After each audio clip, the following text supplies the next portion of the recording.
My name is Shanae Sloan. I'm the Director of Donor Development here at Harry Hines Hospice. And so I thought I'd just take a minute to thank you for being here, let you know a little bit about the Lights of Life, how it came to be, introduce you to a couple key players of the Harry Hines team, and let you know a little bit about what kind of impact your support means to us. So first things first, this is our second year of doing the Lights of Life. We started it last year. So what I'd like to do is introduce to you, I call them our tree elves. I have Ed and Easton Griswold.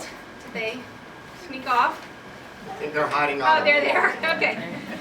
So this is Ed and his son Easton Griswold. It's not lost on us that their last name is part of a popular movie series, The Griswolds. But I connected with Ed 2 years ago now and said, I have this idea that I want to put a tree on top of our building. And guess who was crazy enough to help me out is Mr. Ed Griswold. So the tree I knew what I wanted, I didn't know how to do it, and Ed and his son Easton, between their engineering and their welding and their electrical work, and just some plain MacGyvering, magoovering, got it figured out. So we're so blessed to have them. Ed and his team are all members of Sedgwick County EMS, and so they were doing this on their off time, and Ed actually has a personal connection to Harry Hines. You want to tell him about your personal connection? My father was a doctor in Newton, and after his retirement was director and team leader of the Orange team here at Harry Hines. So, yep. So thank you, Ed and Easton, for your dedication and your support in making this whole event possible. So really it was something that we wanted to have a way to celebrate and honor those who have not only been in our service, but have been in our lives and still shine brightly in our hearts. And so that's where the Lights of Life came from, the idea that each bulb represents a family member, a loved one of you in memory or of honor, and that they still shine brightly in our hearts even all year long, but especially during the holiday season it can be a little bit more of a challenge, and especially when you're experiencing firsts and new traditions. We wanted something that celebrated their life and honored them in a special way. And so that's the idea of Lights of Life. All of the funds raised with that will support the work of Harry Hines Hospice. So we are the only nonprofit hospice in our area. We serve 24 counties in Kansas, and we serve a couple thousand, 2,000 people a year through our hospice service. What does it mean to be a nonprofit hospice? It means that we serve anyone regardless of their ability to pay. And so if they don't have the insurance or they don't have the Medicare or Medicaid to cover the cost of hospice, we don't turn anyone away. And so in a lot of cases that means we get sometimes the more difficult cases or those that are going to be a little bit more expensive, but we want to make sure everyone has the dignity at the end of life and a celebration of their life. And so we are very proud to be able to continue serving the families in our community. This is a special year for us. It's our 40th anniversary of Harry Hines Hospice, so we should clap for that.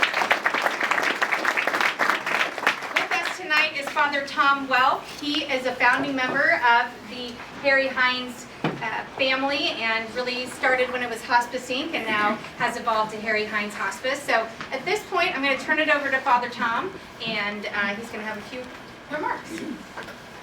There's some brave souls turning out tonight. I developed laryngitis this afternoon. Don't feel anything else except I think I talked too much over the weekend already. So pardon me for being a little raspy tonight with the laryngitis. As you mentioned, Shanae, this is our 40th anniversary. And I must say it's been quite an adventure for me the last 40 years. And much of what I learned in those early days, no one knew exactly what was going to be involved in providing hospice services, end-of-life care. And it is the families and the patients that really taught us the most. So in that regard, I never ever leave a setting where I'm providing care without saying thank you for the honor and the privilege of having been involved in that particular part of the life journey. I consider the last part of the life journey as a very holy, sacred time, and for us to be able to walk that with you is an honor and a privilege.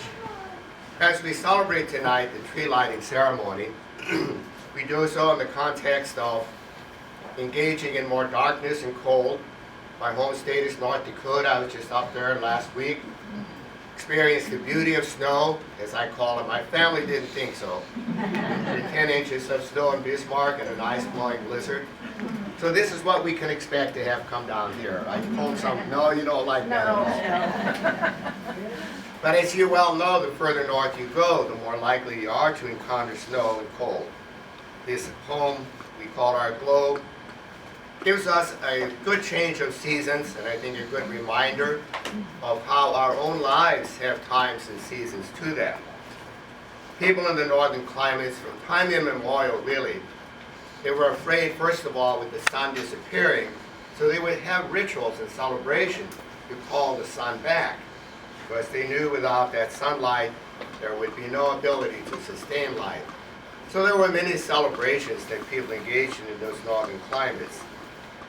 Lights and candles, mostly the candles and fire, the burning of the Yule log was a pretty common tradition.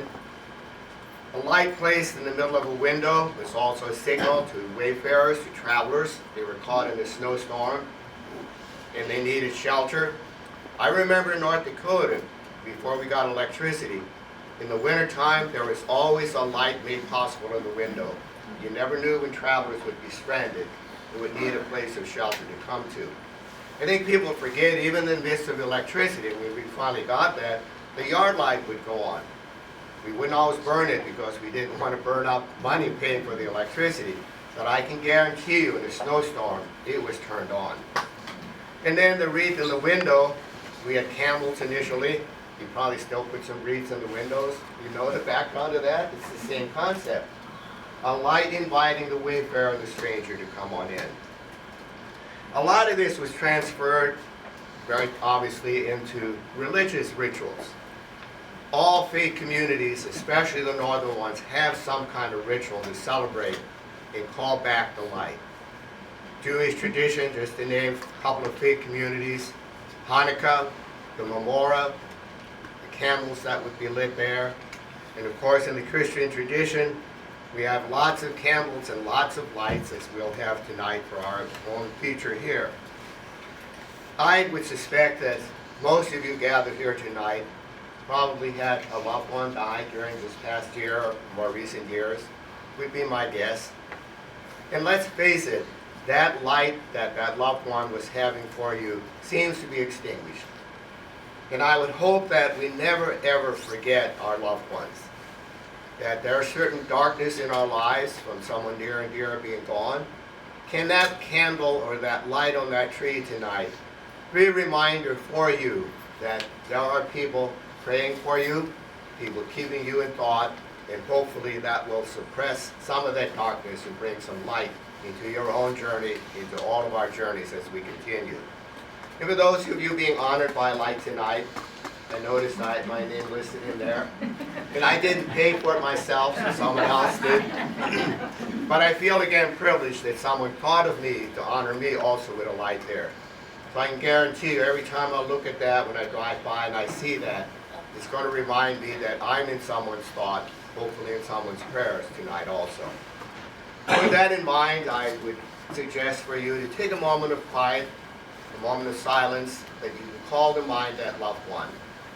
One of the more stark things I learned was from the spouse of the patient we had cared for. I was supporting her through her loss and grief process, and she had a near and dear relationship, and she said, when my spouse, my husband, died, it felt like part of me was torn away. A limb was torn away. And she used the word, it felt like dismemberment. It's kind of a harsh word, isn't it? But I kept thinking about, yeah, that probably emotionally, psychologically felt that way. But what would be the opposite of dismemberment? I have to coin a word there, rememberment. Putting things back together with the power of our memory. Can you do that tonight for a moment as you remember that loved one who's no longer walking with you in your own journey of life?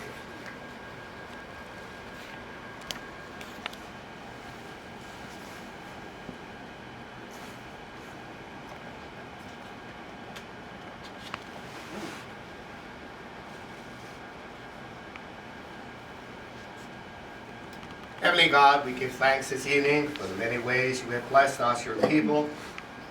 You have blessed also those who have gone before us.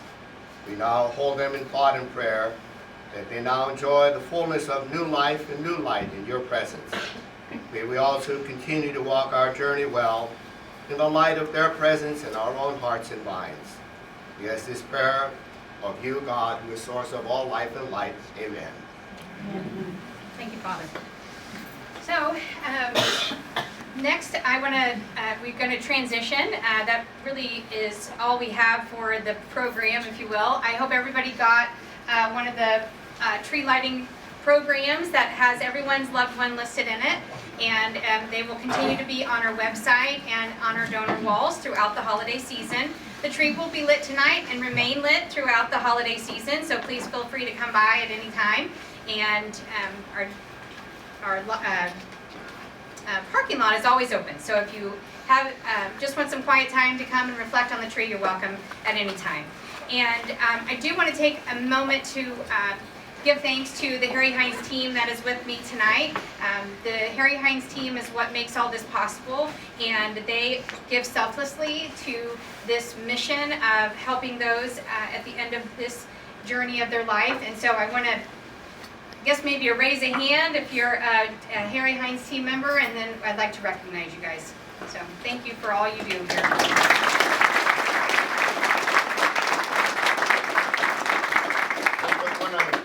The parking lot is well lit at night, so you should not feel any hesitancy if you want to come on by in case you're wondering about Safety. Yeah, that's great. So if there's anything that we can do for you, we obviously have, tonight is a special night, but if there's any support we can offer you in grief and loss counseling, we have a vibrant volunteer department. Karen, right over there in the corner, is a great way, has a great knack of connecting you with ways to give back to the agency with your time. And so if you had any questions about volunteering, we'd love to answer those for you tonight. And so from at this point, we're going to dismiss. If you choose to go outside, and we have umbrellas. I hope you brought a coat. Grab a drink on your way out. There's really nothing after the tree lighting, so you're welcome to come back inside or, of course, hang out in the parking lot. And I just want to thank you guys so much. We'll hopefully order the weather. We'll have you say, right, I was going to say, we're going to have you maybe call in some special favors next year so we can do it outside. But it is a celebration. Thank you so much for your support of Harry Hines, and may you have a blessed holiday. That doesn't want to go outside to do it, are you okay going outside? Because I could try to figure out how to live stream it. Is everybody okay going outside? Yeah. Okay, all right. Okay, I need your guys' help. We're going to do a countdown. Okay? We're going to count down from 10. And then I have another little elf that's going to flip the switch and turn the lights on. Here we go. 10, 9, 8, 7, 6, 5, 4, 3, 2, 1. Light her up.